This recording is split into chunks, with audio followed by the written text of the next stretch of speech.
साठी जे रस्त्यावरती उतरलेले तरुण आहेत त्यांच्यासोबत त्यांचे आई वडील आणि आजी आजोबा सुद्धा आहेत. म्हणजे हा विष्णूचा अवतार आहे. मित्रांनो नमस्कार, राम राम आणि सगळ्यांना रामकृष्ण हरी. मी सर्वांचं परत एक वेळी स्वागत करतोय आपल्या नवीन व्हिडिओमध्ये. मित्रांनो, तुम्हाला केतकी चितळे नावाची एक मुलगी आठवते का? मराठी कलाकार म्हणजे मराठी हिरोईन, अनेक सोशल मीडिया ॲक्टिव्हिस्ट म्हणा किंवा एक समाज माध्यमातील एक ओळखीचा चेहरा. ह्याच केतकी चितळेला 40 दिवस तुरुंगामध्ये डांबलं गेलं का? कारण त्यांनी दुसऱ्यांनी लिहिलेली कविता त्यांनी सादर केली ह्या समाज माध्यमासमोर. त्यामुळं तिला अटक करण्यात आली, कारण शरद पवाराविषयी हे बोलणं त्या तत्कालीन सरकारला म्हणजेच उद्धव ठाकरेंना मान्य नव्हतं.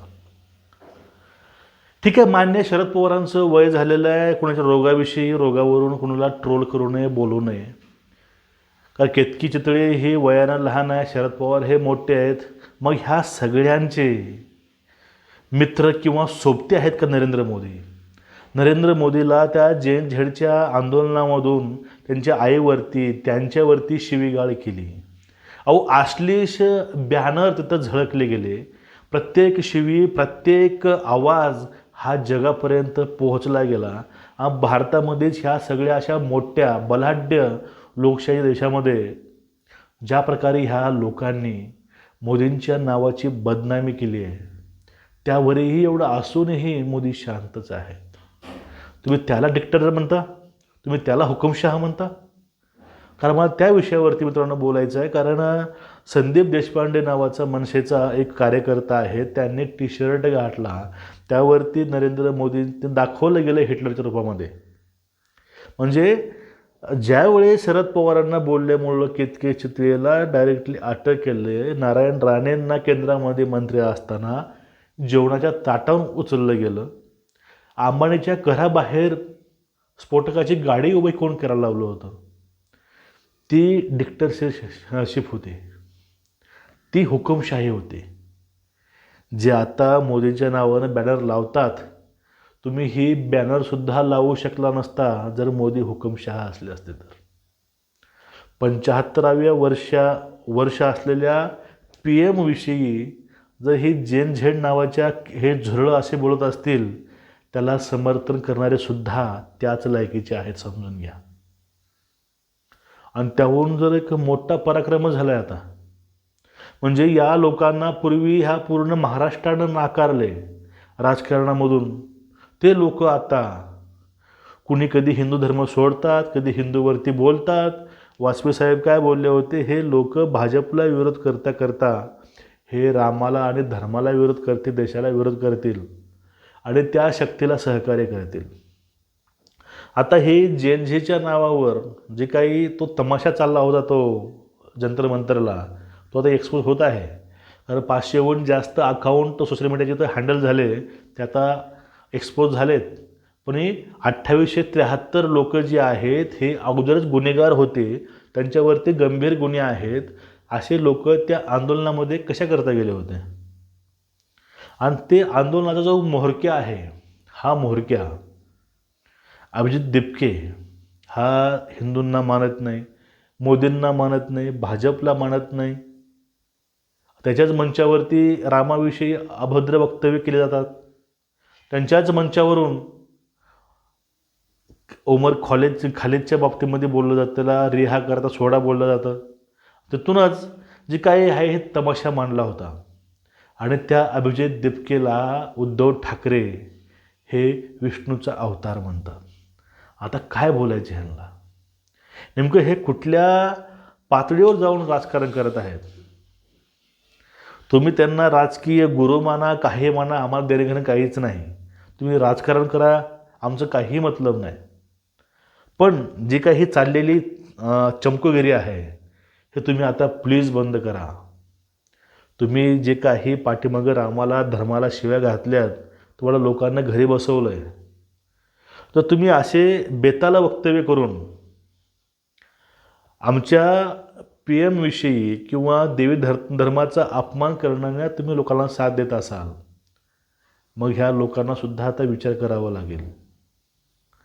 तो देशपांडे ना तर आता तो तर बहुतेक खूप ट्रोल होतोय. या लोकांना हुकुमशहा म्हणजे वाटतो काय हो? नेमकं हुकुमशाही करते कोण महाराष्ट्रामध्ये? भाषेविषयी, राज्याविषयी नेमकी हुकुमशाही चालवते कोण? आणि नेमकी हुकुमशाही कोणाला म्हणतात? आणि ह्याच हुकुमशहाला तुमच्याच मालकांनी काय तो बिनशर्त पाठिंबा दिला होता. अवघड आहे. हे सगळ्या गोष्टी बघितल्या की मित्रांनो खूप असं अवघड वाटतं, अवघडल्यासारखं वाटतं. आपलेच लोक आपल्याच लोकांना काही कारणासाठी बदनाम करतात. त्यावेळेस अशा लोकांची अक्षरशः कीव येते हो. आणि ह्या लोकांना खरंच आता ह्या राज ठाकरेंना मी खूप चांगलं मानायचो, अतिशय चांगला. कारण एक मराठी महाराष्ट्राकरता, मराठी लोकाकरता एक नेता कुणीतरी आहे बाबा आपल्याकडे. पण यांची अशी काही वक्तव्य असतात हे बघून खरंच परत यांच्याकडे बघायची सुद्धा इच्छा होत नाही. आता यांची तर विष्णूचे अवतार ते आहेत, अभिजित दिपके नावाचे. आतापर्यंत हे शिवसेना ऑर्डर द्यायची, ते शिवसेना बाहेर पडलेली आहेच. पण जे आता उरले सुरे ठाकरेचं नाव आहे हे सुद्धा त्या लोकांची ऑर्डर सध्या पाळत आहे. म्हणजे आतापर्यंत जी यांना लोकांनी धडे दिलेले आहेत हे धडे देऊनसुद्धा यांना काहीच फरक पडला नाही. किंवा या लोकांना राजकारणातनं लोकांना वगळलं आहे तरीही फरक पडला नाही. आता एक यांना मोठी आशा आहे. ती आशा कशी की अभिजित दिपके नावाचा जो काही व्यक्ती आला आहे तोच व्यक्ती आपल्याला त्याच्यात तारू शकतो. आपलं कर्तव्य शून्य आहे, आपण काहीच काम केलं नाही, आपल्याला कोणीही पुसणार नाही, आपल्याला कोणीही वोट करणार नाही. कारण काय, आपलं कर्तृत्व काहीच नाही. आता आपल्याला तारण्यासाठी, आपला पक्ष वाचवण्यासाठी किंवा आपलं राजकारण पुन्हा स्थापन करण्यासाठी त्यांना एक आशा दिसते, एक काजवा दिसतोय, तो म्हणजे अभिजित दिपके नावाचा. आणि त्या दिपकेच्या नावावर आता त्या दिपकेला खुश करण्यासाठी, दिपकेची मनधरणी करण्यासाठी किंवा दिपकेला एक उच्च स्थान देण्यासाठी त्यांना डायरेक्ट आता विष्णूचा अवतार असं संबोधावं लागतं, बोलावं लागतं. या बुद्धीची कीव करावी की आपण थोबाडीत मारून घ्यावं की आम्ही पूर्वी यांच्यासोबत होतो म्हणून.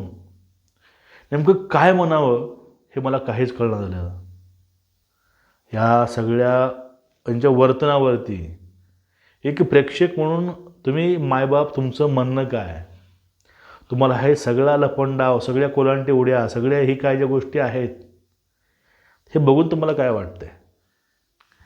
त्या CGPसाठी प्रोटेस्ट केला, पण तेच कठोर बिल लोकसभेत चालू असताना त्यांना विरोधसुद्धा याच लोकांनी केला आहे.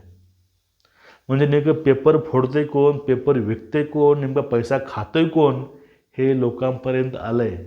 ते आंदोलन संपलं पण त्याचे इफेक्ट आता लोकांसमोर येत आहेत, लोकांना दिसत आहेत, लोकांना कळत आहे की नेमकं आंदोलन होतं कसं, याचा वापर कोण करून घेतला आहे आणि वापर काय केला आहे.